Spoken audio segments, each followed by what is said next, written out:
This is the video on read by record number. It's in subprogram 3, tab 11. First, it puts the text on the screen to say it's read by record number. Then it puts text on the screen to show you the definition of the file. Next, it does a load to 311 because that's unique to this particular routine. Then it asks what time it is and puts it in T. Then it says is the question mark control register equal to T. If it is, it goes to BE. Well, that means it must have been doing this last time, because what it's going to do is before it leaves, it's going to store 1 plus the time in the question mark. So next time this will be equal, but the first time it won't be equal. So it's going to fall down here, and it's going to say for R of 1 to 10, it's going to do the following. First, it's going to fill 6 things as text data with a character of 64 plus R. R starts out at 1, so it'll be 65. So text data is going to have 6 A's in it. Next, it moves those 6 text characters to the end of where the file definition is. Next, it fills 5 things at value with 100 plus R. So the 5 values are at first going to be equal to 101. When R goes to 2, it'll be 102.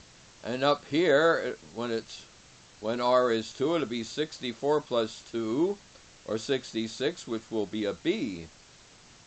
Well, after it does the fill for the number, it then writes the record, the rth record, writes the values, and here is the definition for the file. And here's the end. It's going to go around 10 times. Well, next we go down here. Here we said this is where it's going to set the time to the current time, and then it's going to store it to 311. So next time it goes around to the top here, yes, T is going to be 1 plus T. So it won't do this. Then it sets the color to black, the font to 416.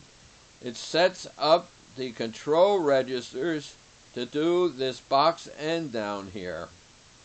Then for R of 1 to the value of 10, it's going to read the records that we just wrote. It's going to set a Y of 140 and X to 100.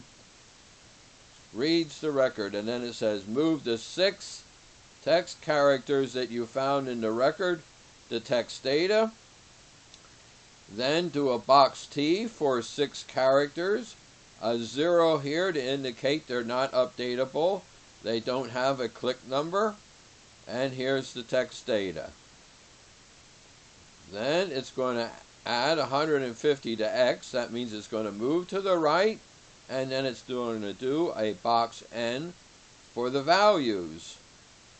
They're each going to have 8 positions.